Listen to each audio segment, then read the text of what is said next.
The dust of the capital city, prosperity, tastes different from the fertile soil she'd left behind. It's a taste of grit and finality, coating Alara's tongue as she stands on the splintered planks of the train platform. The journey, 1,000 miles of rattling steel and fading hope, has ended here, under a sky so vast and pale it seems to have bleached all the color from the world. The man studying her from a few feet away, the man whose photograph she'd clutched for 6 months, is doing the same to her spirit.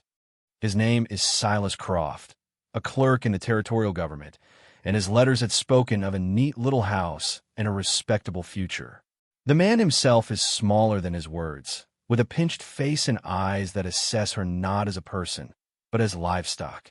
He circles her once, his gaze lingering on the worn hem of her traveling dress and the gentle swell of her hips.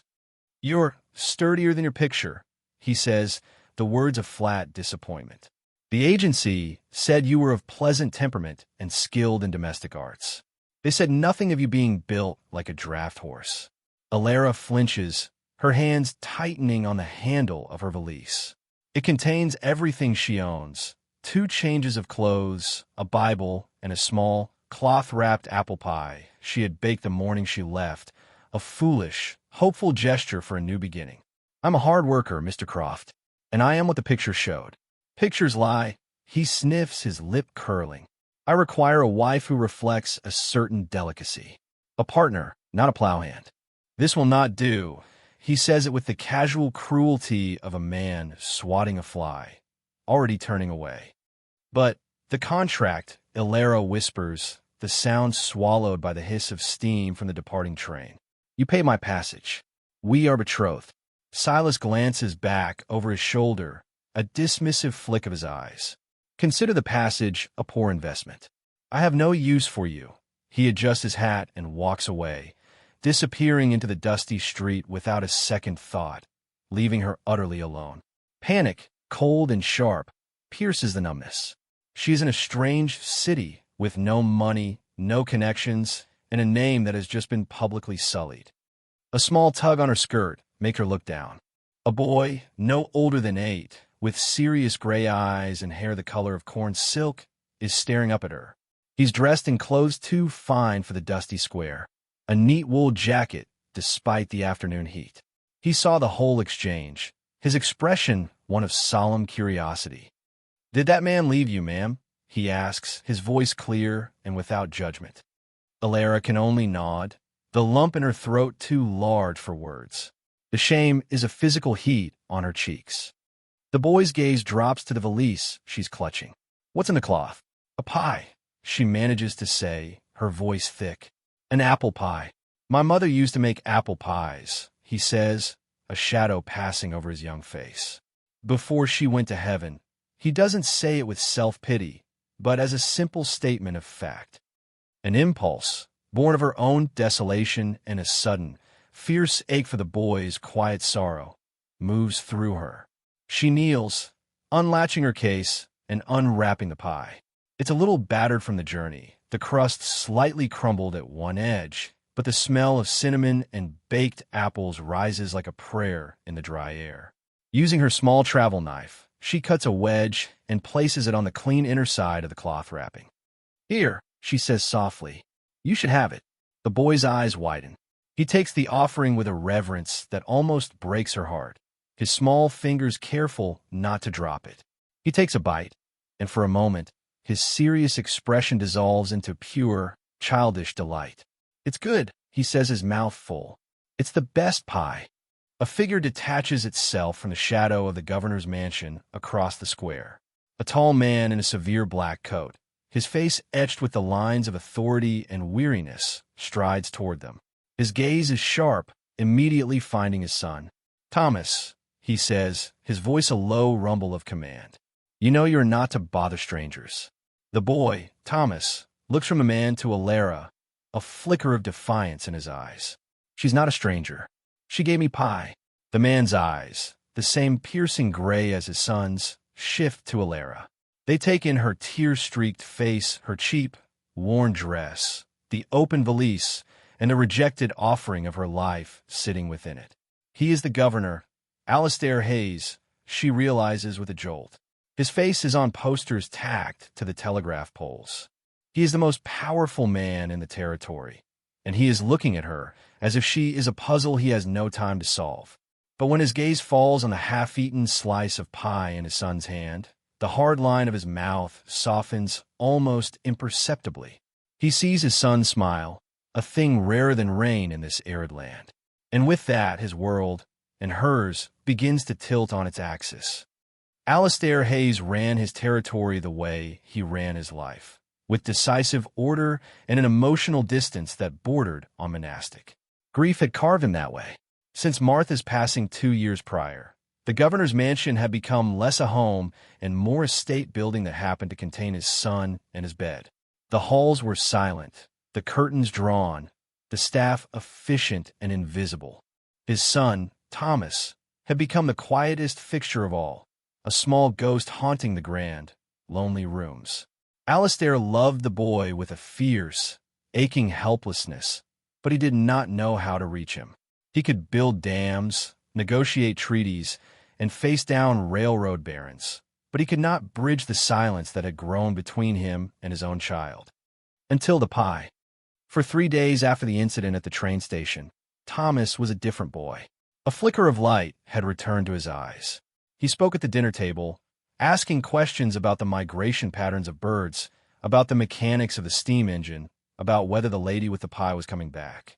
That last question, posed with a directness that was so like his mother, struck Alistair with the force of a physical blow. He had made inquiries, of course. His aide had reported back within the hour. Miss Alara Vance, a mail-order bride contracted to Silas Croft, a junior clerk in the land office. Contract repudiated upon arrival. Reason: Mr. Croft found her appearance unsatisfactory. She was now lodging at the boarding house run by the stern Mrs. Gable, her funds dwindling, her prospects non-existent. The town was already whispering. A rejected bride was a pitiable, slightly scandalous figure, a piece of driftwood on the social currents of prosperity. Alistair found himself watching the town square from his office window. He saw her once, walking with her head held high, ignoring the sideways glances and hushed comments from the women gathered near the mercantile. There was a fortitude in her posture that belied her humiliating circumstances. He saw the way Mrs. Gable spoke to her on the boarding house porch, with a tone of sharp condescension. He felt a prickle of something he hadn't felt in a long time, a hot, quiet anger on someone else's behalf. But it was Thomas who forced his hand. On the 4th day, the boy's brief spark had faded. He was once again silent, pushing his food around his plate at supper, his small shoulders slumped. "Is something wrong, son?" Alistair asked, the words feeling inadequate and clumsy. Thomas looked up, his gray eyes shadowed. "I missed the pie," he said simply. It wasn't about the pastry. Alistair knew that. It was about the moment of spontaneous kindness, the gentle smile from a stranger, the brief, sweet taste of something that felt like home. And Alistair, the man who could move mountains of bureaucracy, realized he was powerless to give his son that feeling. But perhaps he could hire it. The next afternoon, he walked across the square to Mrs. Gable's boarding house. The proprietress, flustered by the unannounced arrival of the governor, showed him into a small, airless parlor. Alara was summoned.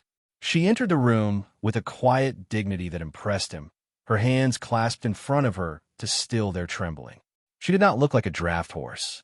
She looked like a woman trying to hold herself together in the face of ruin. "Miss Vance," he began, his voice more formal than he intended. "I am Governor Hayes. My son is Thomas." "I know," she said softly, her eyes on her own clasped hands. "Is he well?" The question surprised him with its directness and genuine concern. "He is. In fact, he enjoyed the pie you gave him. Very much." A faint blush touched her cheeks. It was nothing. A trifle. It was not nothing to him, Alistair said, leaning forward slightly. "Miss Vance, I understand your situation here is tenuous. I have a proposition for you. I require a cook for the mansion. The position comes with room and board and a fair wage. It would be an honest, respectable living." Alara looked up, and for the first time, he saw the full force of her gaze. Her eyes were the color of moss after a rain, deep and clear and tired. He saw the flicker of hope in them, quickly tempered by caution. She was a woman who had learned not to trust sudden good fortune. "A cook, my son has been withdrawn since his mother's death. Your small act of kindness was the first thing that has reached him in a long time. I would like to have that warmth in my house again." And in his meals, it was a clinical explanation for a deeply personal ache. Just then, the parlor door creaked open, and Silas Croft slipped inside. He had clearly been alerted to the governor's presence, his face a mask of obsequious greed. "Governor Hayes, a pleasure to see you," he said, bowing low. "I couldn't help but overhear. If you are seeking to employ Miss Vance, perhaps you and I should speak first." Alistair's eyes narrowed. "I see no reason for that, Mr. Croft. Your association with Miss Vance is concluded." "Not entirely," Silas purred, a predatory gleam in his eye. "The contract may have been informally suspended, but I did pay her passage. I brought her to this territory. In a manner of speaking, she is my investment. Her good fortune ought to be my good fortune." He was looking at Alara as if he were discussing a stray cow she'd fattened up. Rage, cold and absolute, washed over Alistair. He saw the color drain from Alara's face, the way she shrank into herself as if expecting a blow. He saw the ugliness of the world about to descend on this one small point of light that had touched his son's life. And in that moment, his calculated political mind was overwhelmed by a simple, primal instinct to protect. He stood to his full height, his shadow falling over the smaller man. His voice, when he spoke, was not the measured tone of a governor, but the flat, dangerous command of a man who would not be crossed. "Mr. Croft, you will leave this room. You will forget any claim, real or imagined, you have on Miss Vance. If I ever hear of you speaking to her, or about her, again, I will personally review every document that has ever crossed your desk in the land office. I will find every error, every miscalculation, every misplaced comma, and I will ruin you. Is that clear?" Silas paled, his bluster evaporating into pure fear. He stammered a reply, bowed again, and practically scuttled from the room. Alistair turned back to Alara. She was staring at him, her moss-green eyes wide with shock, and something else he couldn't quite name. The offer of a job as a cook suddenly felt insufficient. It was a temporary solution, vulnerable to gossip and interpretation. Silas was a symptom of a larger problem. As a single woman in his employ, she would always be a target. He needed to protect the source of his son's fragile happiness, and in doing so, protect her. A new, far more radical idea formed in his mind, audacious and terrifyingly logical. He looked at her, standing there in the dreary parlor, a woman of quiet strength and palpable decency, cast aside by a fool. He thought of his cold, empty house and his lonely boy. "Miss Vance," he said, his heart pounding with the weight of his own words, "I find my initial offer lacking. It does not provide the security the situation requires.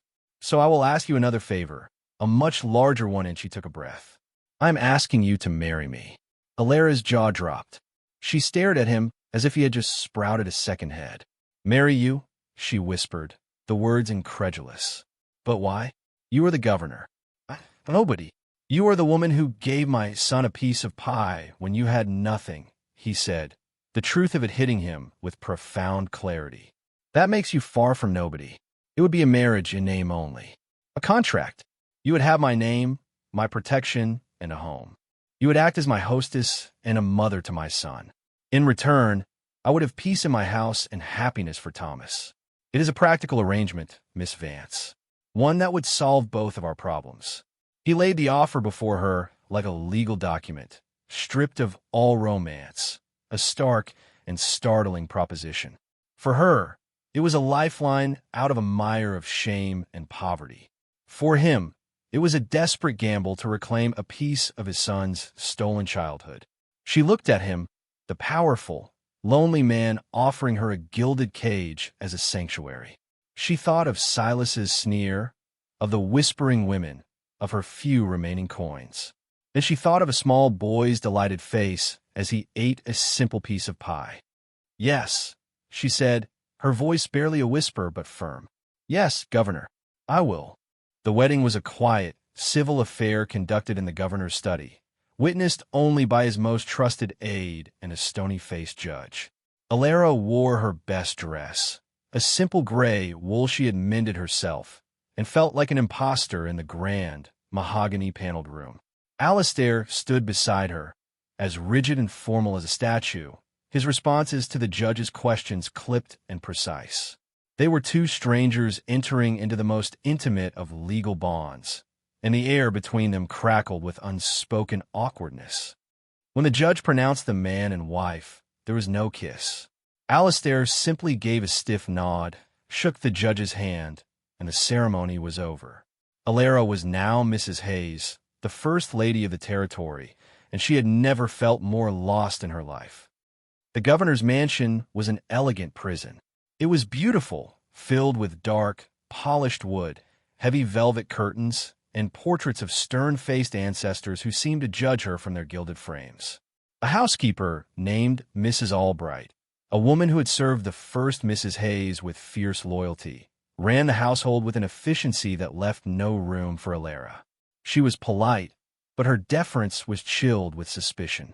Alara was a usurper, a common stray brought in to fill a lady's shoes, and Mrs. Albright made sure she felt it in every perfectly folded napkin and every cool, assessing glance.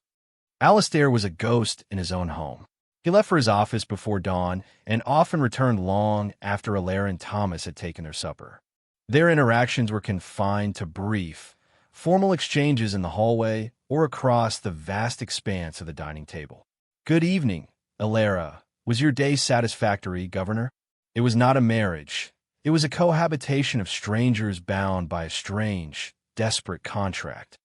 Her only refuge was Thomas. The boy, having been told simply that Miss Vance was coming to live with them and would be his new mother, had accepted it with the straightforward logic of a child. For him, she was not the governor's wife. She was the pie lady, and all he asked of her was more pie. That became her purpose in the vast, cold house. The kitchen, at least, was a domain she could claim. It was enormous, gleaming with copper pots, and dominated by a huge iron stove. At first, the cook, a territorial woman with arms as thick as logs, regarded her with wary skepticism. But Alara didn't give orders. She tied on an apron, washed her hands, and asked for flour and apples. The simple, familiar acts of peeling, slicing, and mixing grounded her. The smell of cinnamon, nutmeg, and baking fruit began to permeate the sterile air of the mansion, a warm, sweet rebellion against its formal chill. When she presented the finished pie to Thomas, his face lit up with a joy so pure it felt like sunshine in the gloomy dining room. He ate 2 large slices, his small legs kicking with happiness beneath the table. Alistair came home early that evening to the lingering scent of baked apples. He paused in the doorway, his briefcase in hand. He saw Alara sitting with Thomas at the table, helping him with a puzzle. The boy was chattering, pointing, laughing. It was a sound Alistair hadn't heard in 2 years. Alara looked up and saw him, her smile faltering as the familiar awkwardness settled between them. "I made pie," she said, as if confessing to a crime. "I noticed," he replied, his voice softer than usual. He didn't join them. He just stood there for a long moment, watching, a complex expression on his face, a mixture of gratitude, sorrow, and something unreadable. Then he nodded and disappeared up the grand staircase to his study. Slowly, Alara began to carve out a small territory of warmth for herself and Thomas. She discovered a neglected greenhouse at the back of the property, its glass panes clouded with grime. With the help of a reluctant gardener, she scrubbed it clean and began to cultivate a small patch of earth, planting herbs and simple vegetables. Thomas became her shadow, his small hands eagerly digging in the dirt, his face smudged and happy. She was teaching him about life, about growth, about the patience required to nurture something and watch it flourish. Alistair watched these changes from a distance. He would see them through his study window, A woman and a boy with their heads bent together over a tiny green sprout, and a tight knot of grief and loneliness in his own chest would loosen just a little. He had bought a mother for his son, but he was beginning to see he had acquired something more. He had brought life back into his house. The town of Prosperity, however, was not so easily won over. The sudden, peculiar marriage was the subject of endless gossip. The story, twisted and embellished, was that the governor, in a fit of scandalous lust or pity, had plucked a rejected, penniless woman from the gutter and installed her in his dead wife's home. The women of the town's small elite society, who had been circling the widowed governor for 2 years, were particularly venomous. They saw Alara as an up-jumped nobody, an insult to their own status and ambitions. The first true test came in the form of a church social. It was an obligation Alistair could not avoid. He informed Alara of it with the air of a general briefing his troops for a difficult battle. "You will need to accompany me. There will be scrutiny." He had Martha's dressmaker create a gown for her, a deep forest green silk that brought out the color of her eyes. When she descended the staircase, Alistair was waiting at the bottom. He stopped, his usual composure momentarily deserting him. She looked beautiful, not just pretty, but possessed of a quiet grace and dignity that the simple gown only enhanced. The sight stirred something in him, a flicker of awareness that was distinctly male and entirely inappropriate for their arrangement. "You look appropriate," he said, the word a clumsy substitute for the compliment caught in his throat. The social was an ordeal. They were swarmed by politicians and their wives, their smiles wide and their eyes sharp. Alara felt like a butterfly pinned to a board. The questions were honey-drenched but barbed. "My dear, such a whirlwind romance. You must tell us everything," cooed the wife of a portly land commissioner. "However did you two meet? It's a story we are all just dying to hear," another pressed. Alara, unused to such subtle warfare, could only offer polite, vague answers. But Alistair was at her side, a formidable shield. He deflected their inquiries with practiced ease, his hand resting lightly, but possessively on the small of her back. The gesture was for show, a public claiming, yet the warmth of his palm through the silk felt shockingly real. It was a small anchor in a sea of prying eyes. Then she saw him, Silas Croft, standing near the punch bowl, whispering to a group of men and glancing in her direction. His face was smug, his eyes filled with malice. He was spreading his poison. A wave of nausea and old fear washed over her. Alistair felt her stiffen. He followed her gaze and saw Croft. His own face hardened into granite. Without a word, he guided Alara away, his grip on her back tightening slightly, a silent message of protection. He led her toward a quieter corner of the hall. "Pay him no mind," Alistair said, his voice a low command. "He is a bitter little man. His words have no power here." "But they do," Alara whispered, her newfound composure crumbling. "They are his version of a truth. That I was unwanted. That I was bought. That I am nothing but what you made me." Alistair turned her to face him, his hands moving to her shoulders. The crowded room seemed to fade away. "Look at me, Alara. You are the governor's wife. You are the mother of my son. That is the only truth that matters in this room. Let them whisper. Their words cannot touch you unless you let them." His intensity was staggering. He wasn't just playing the part of a protective husband. For a moment, he was one. He was defending his choice, and by extension, he was defending her. Something shifted between them in that corner, a subtle alignment of forces. They were no longer just two individuals in a contract. They were a partnership, facing a common enemy. The realization was as terrifying as it was exhilarating. As they prepared to leave, a new figure approached them. Senator Caldwell, Alistair's chief political rival, a man with a smile as smooth as oiled leather and eyes as cold as a winter river. "Governor," Caldwell said, his smile not reaching his eyes, "and a new Mrs. Hayes. A pleasure. You've certainly given the town something to talk about." He looked Alara up and down, a flicker of contempt in his gaze. "Prosperity does so love a fairy tale. Or is it a cautionary tale? I'm never quite sure." Caldwell, Alistair replied, his tone frosty. Always a pleasure to see you mining for filth. I trust you're finding the evening fruitful. Caldwell chuckled, a dry, unpleasant sound. Every evening is fruitful for a man who keeps his eyes open. You should be careful, Governor. A man in your position, making such impulsive decisions. It suggests a certain instability. The public values a steady hand. It was a veiled threat, a clear political jab using Alara as the weapon. The senator's gaze lingered on her for a moment longer before he nodded and moved away, leaving a chill in the air. On the carriage ride home, the silence was heavy.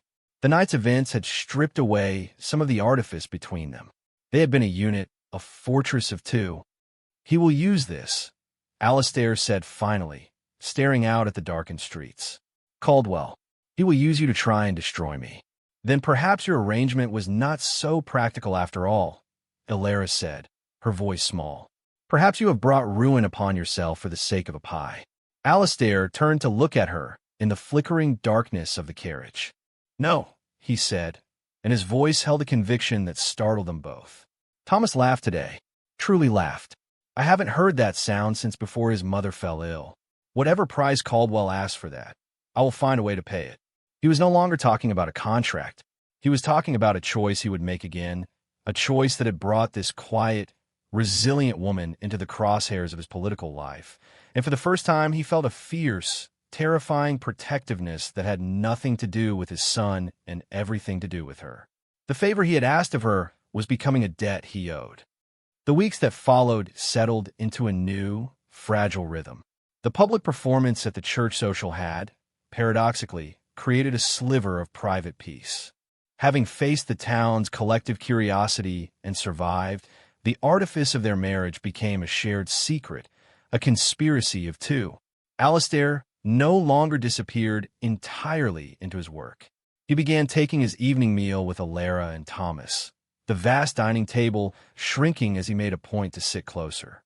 Their conversations were still cautious, explorations across a minefield of personal history and present awkwardness. He would ask about her day in the garden, and she would ask about a bill being debated in the territorial legislature. They were mapping the edges of each other's lives, discovering the people behind the roles they were playing. Alara learned that Alistair's stern demeanor was a shield built around a core of profound grief and a crushing sense of duty. He spoke of his late wife, Martha, not with lingering sorrow, but with a quiet, aching respect. He described her laughter, her passion for books, her effortless ability to fill a room with light.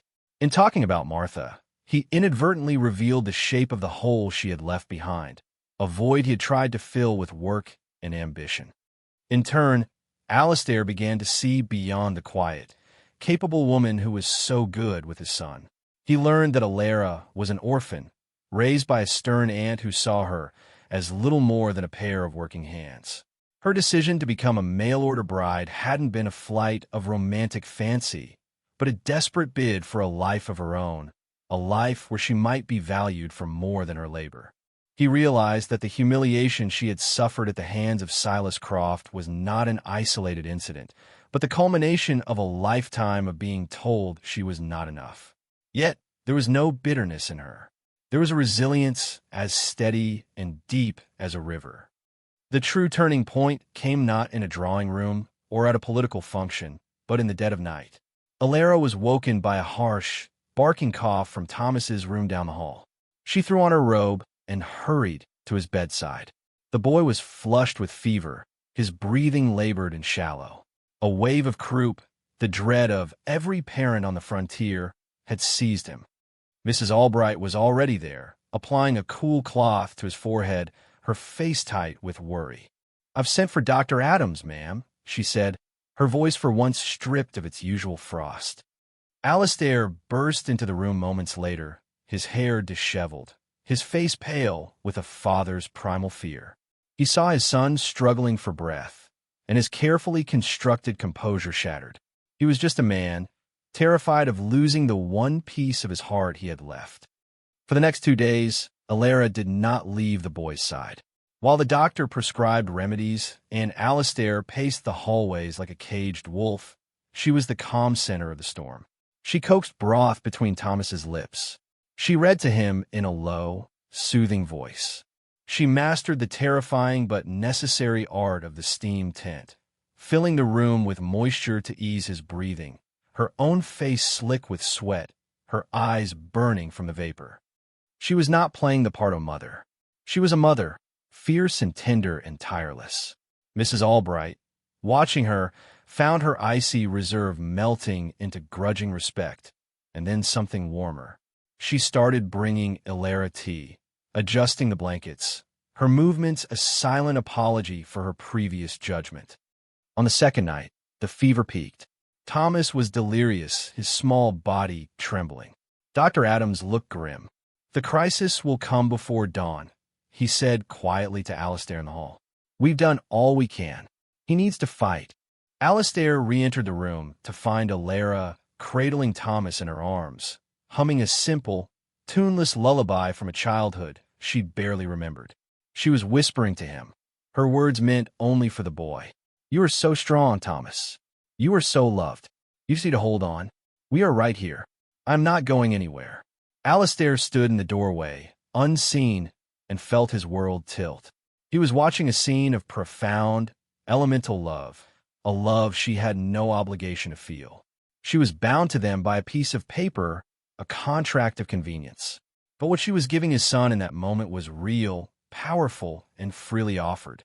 He felt a surge of emotion so intense it stole his breath, gratitude so deep it was painful, and an admiration that was fast becoming indistinguishable from love. He was in love with his wife. The realization was as terrifying and undeniable as his son's fever. He crossed the room and knelt beside the rocking chair. He didn't speak, but placed his hand over hers on Thomas's small back. She looked up at him, her green eyes exhausted but full of fight. In that shared, silent vigil, united in their fear and their hope for the small life in her arms, the last pretenses of their arrangement burned away like mist in the morning sun. Just before dawn, the fever broke. Thomas's breathing eased, and he fell into a deep, healing sleep. The crisis had passed. Alistair led Illyra from the room, his arms securely around her waist, supporting her as she swayed with exhaustion. He took her to the small sitting room adjoining her bedroom and gently pushed her into a chair. He poured 2 glasses of brandy, handing one to her. "You saved him," he said, his voice rough with emotion. "We saved him," she corrected softly, her fingers trembling around the glass. "He is a strong boy." "He is," Alistair agreed. "But he had you. Martha, when she was ill, I was useless. I am good at laws and budgets, Illyra. I'm not good at this. At life. At holding on." He looked down at his own hands, large and capable, but utterly helpless in the face of what truly mattered. "You have a strength I can't comprehend. My strength comes from having nothing to lose," she said, a sad honesty in her voice. "Yours is harder. You have everything to lose," she met his gaze. "You have him." The implication hung in the air between them. "And now, you have me." He wanted to tell her then. He wanted to confess that the contract was meaningless, that his heart had rewritten the terms without his consent. But the words wouldn't come. He was a man locked in habits of emotional restraint. Instead, he reached out and gently brushed a stray strand of hair from her cheek. His fingers lingered for a second too long, a touch that was no longer part of any act. It was a question, a confession, and a promise all at once. Illyra didn't pull away. She leaned into his touch, a silent acceptance. The space between them, once a vast, awkward chasm, was now filled with a fragile, powerful new intimacy, forged in the crucible of fear and relief. But outside the sanctuary of the sick room, the world had not been sleeping. Senator Caldwell had been watching, waiting, gathering his weapons. The news of the governor's son's illness was public knowledge, but so was the story of the new Mrs. Hayes's tireless devotion. To some, it was a heartwarming tale of maternal love. To Caldwell, it was a narrative he had to destroy. A beloved new mother was a political asset to his rival. An imposter with a sordid past, however, was a tool of destruction. He decided it was time to unleash his storm. The recovery of Thomas brought a tentative, fragile joy to the governor's mansion. Laughter, real and frequent, now echoed in the halls. Thomas, fully healed, was Alara's constant companion, and Alastair found himself orchestrating his schedule to be home more, to be a part of the quiet domestic world she was creating. He would come upon them in the garden, their heads together, and feel a rightness that settled deep in his bones. The house was finally a home. Their own relationship was a slow, delicate dance. The formal titles of Governor and Mrs. Hayes had been replaced by a quiet Alastair and Alara. They spoke in the evenings, not as employer and employee, but as partners. He sought her opinion on a speech. She told him of a funny thing Thomas had said. The physical space between them had shrunk too. A hand offered to help her from the carriage, a shared look across the dinner table that lingered a moment too long. The love he felt for her was a constant, low hum beneath the surface of his days, a truth he hadn't yet found the courage to speak aloud. He was waiting for the right moment, a moment of peace, to tell her that their arrangement had become real. But peace was a luxury a man in his position could not afford. Senator Caldwell, seeing Alastair's popularity bolstered by the story of his new, happy family, decided to act. He began with whispers, planting seeds of doubt with journalists and political allies. The story of Alara's arrival was dredged up, but this time with a more sinister spin. She wasn't just a rejected bride. She was a woman with a past, a woman who had been run out of her hometown. The rumors reached the mansion like a foul odor on the wind. Mrs. Albright reported that the butcher's wife had asked pointed questions about where, exactly, Mrs. Hayes had come from. A newspaper article appeared, a thinly veiled piece of slander, referring to newcomers in high places with questionable histories. Alastair was furious. He knew it was Caldwell's work. He tried to shield Alara from it, but she was too perceptive. She saw the change in the way people looked at her in town, the way conversations stopped when she entered the mercantile. The warmth she had begun to feel from the community was icing over, replaced by the familiar chill of suspicion. "What are they saying, Alastair?" she asked him one evening, her voice steady but her eyes shadowed with hurt. He didn't want to lie to her. "Caldwell is trying to paint you as an opportunist, a woman with secrets." "And what is my great secret?" she asked, a bitter edge to her voice. "That I was poor? That I was desperate enough to answer an advertisement? That is not a secret. It is the truth. To a man like Caldwell, truth is just clay to be molded into a weapon," he said grimly. The situation escalated when Caldwell produced his masterstroke. He announced a public town meeting to discuss a matter of grave concern to the moral character of our leadership. He let it be known that he had a witness, a man brought all the way from Alara's hometown in Ohio, who could attest to her true nature. He was fabricating a scandal, a public shaming designed to force Alastair to either disavow Alara, proving himself heartless, or stand by her and be tainted by the scandal, proving himself a fool. It was a perfect political trap. The night before the meeting, the atmosphere in the mansion was thick with dread. Alastair sat in his study, a stack of telegrams on his desk. He had been sending his own inquiries to Ohio, to the sheriff and the pastor of the town where Alara grew up. He was fighting a fire with fire, but he feared the truth would arrive too late.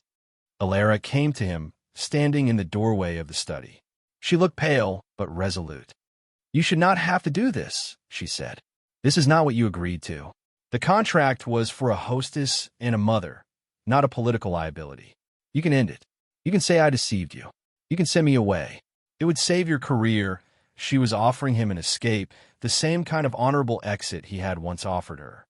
Alastair rose from his desk and walked to her. He took her hands in his. They were cold. "When I asked you to marry me, Alara, I told you it was a practical arrangement. I told you it was to solve my problems. That was the truth, but it was not the whole truth. It was a selfish act by a desperate man." He looked into her eyes, and all the walls of his reserve finally came down. "The favor I asked of you was to be a mother to my son.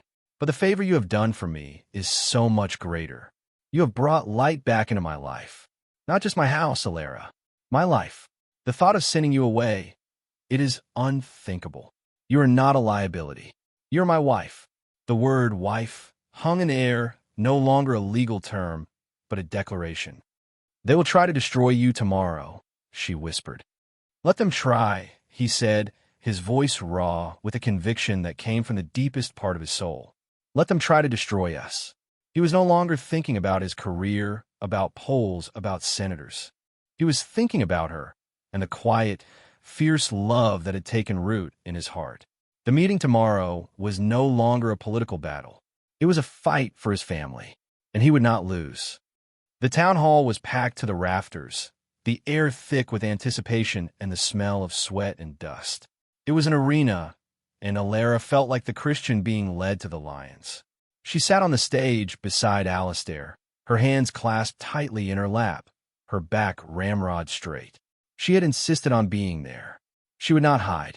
Thomas was safely at home with a fiercely protective Mrs. Albright, but Alara could feel the boy's spirit with her, a small, warm light against the encroaching darkness. Senator Caldwell took the stage like a master showman, his voice resonating with false sincerity.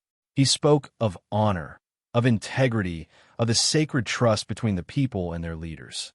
He lamented that he was forced to bring this unpleasant matter to light, but his conscience demanded it.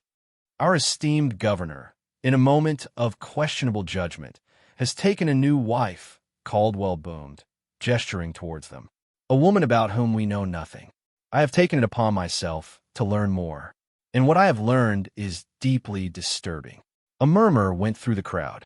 Alistair sat impassive, his face a mask of stone, but Alara could feel the tension radiating from him. I have brought with me, at great expense, a man from Miss Vance's, or rather, Mrs. Hayes's, hometown, Caldwell announced. A Mr. Jebediah Finch. Mr. Finch, would you please come forward? A shifty-eyed man with a weathered face and cheap suit shuffled onto the stage. He looked nervous, avoiding Alara's gaze. She had never seen him before in her life. Mr. Finch, Caldwell prompted, please tell the good people of Prosperity what you know of this woman. The man cleared his throat. Well, sir, she weren't well thought of back home. Always putting on airs. And there was money that went missing from the church collection plate. Right after she left town, folks always suspected. He trailed off, letting the insinuation hang in the air like poison gas. An ugly sound rippled through the crowd. People were turning to stare at Alara, their faces a mixture of shock and morbid curiosity. She felt the blood drain from her face. It was a lie, a monstrous, baseless lie, but in this charged atmosphere, it felt like a conviction. She could see Silas Croft in the front row, a triumphant sneer on his face. Caldwell smiled, sensing victory. A thief, you see, a woman of low character who has preyed upon our governor's grief and insinuated herself into the highest office of this land. Before the crowd's murmur could grow into a roar of outrage, Alistair stood up. He didn't look at Caldwell or the hired liar. He looked at the people. When he spoke, his voice was quiet, yet it commanded the attention of the entire hall. That is an interesting story, Senator, Alistair began, his tone deceptively calm. A compelling piece of fiction, but I have a story of my own. It is a story about a man so lost in his own grief that his house grew cold and his heart grew hard. A man who had forgotten what joy sounded like, until one day his lonely little boy came home smiling because a kind stranger, a woman who had just been publicly humiliated and left with nothing, shared with him the only thing of value she had left, a simple piece of pie. He turned his gaze to Alara, and the love in his eyes was so powerful, so clear, it was a physical force in the room. The crowd fell silent, captivated. I entered into a contract with this woman, Alistair continued, his voice growing stronger. I asked her to be a mother to my son in exchange for a home and my protection. It was a business arrangement, and it was a selfish one. I wanted to buy my son's happiness, but I'm the one who was bought. I was bought by her quiet strength. I was bought by her unwavering decency in the face of cruelty. I watched her bring life and laughter back into my cold, empty home. I watched her nurse my son back from the brink of death with a love she had no obligation to give. And I, the fool, fell in love with her. A collective gasp went through the hall. This was not a political defense. It was a confession. So you see, Senator, Alastair said, turning his granite gaze on Caldwell, you are right about one thing. She did prey on me. She preyed on my loneliness, on my sorrow, and on my fear, and she destroyed them all with her goodness.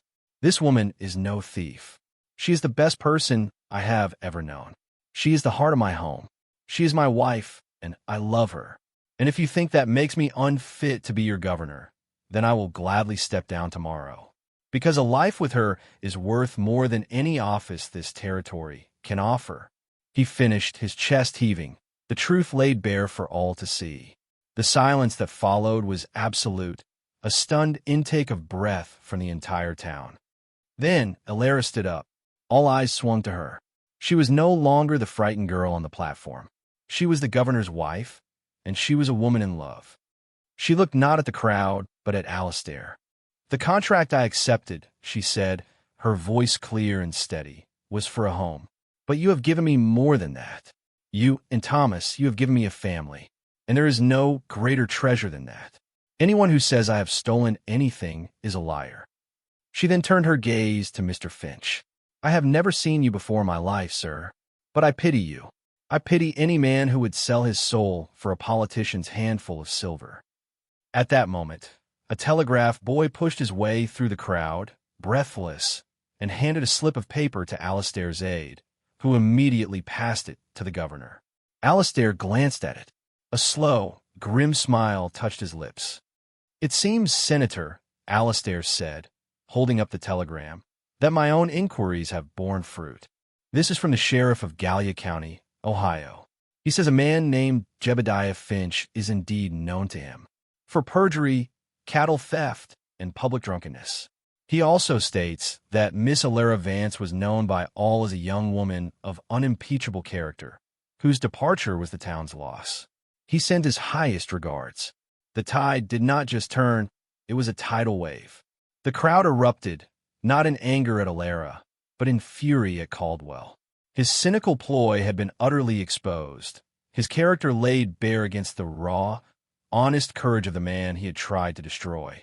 Caldwell stood frozen, his face a mask of disbelief as the people turned on him, their voices rising in a chorus of condemnation.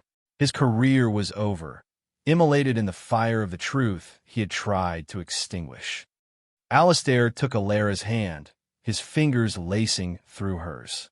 He didn't look at the chaos erupting around his rival. He only looked at her. In the midst of the shouting and the ruin of another man's ambition, they had found their own quiet harbor. They had walked into the arena expecting to be torn apart, and instead had forged their bond into something unbreakable. The carriage ride back to the mansion was silent, but it was a silence born not of awkwardness, but of awe. The political storm had broken, leaving behind the clean, clear air of truth. Back in the quiet of his study, the room where their strange journey had been legally formalized, Alastair turned to Alara. The weight of his public confession, of her courageous stand, still hung between them, shimmering and new. He took both of her hands in his grip gentle but firm. Alara, he began, his voice softer than she had ever heard it. The contract between us is fulfilled, and is also void. It was built on practicality and desperation. What I feel for you, what we have now, deserves a better foundation. He released one of her hands and reached into his waistcoat pocket, pulling out a small, velvet-lined box. It was not something he had just acquired. It was something he had been holding on to, waiting. He opened it. Inside rested a simple gold band, next to a ring with a small, deep green stone, an emerald that perfectly matched her eyes. It had been his mother's. I'm not asking for a favor anymore, he said, his gray eyes intent and vulnerable. And I am not offering you a position. I am asking for your heart, because you already have mine. Alara Vance, will you do me the profound honor of being my wife, for real, for all of our days? Tears she hadn't allowed herself to shed in the town hall now welled in her eyes. This was not a lifeline from a powerful man to a desperate woman. This was a proposal from the man she loved.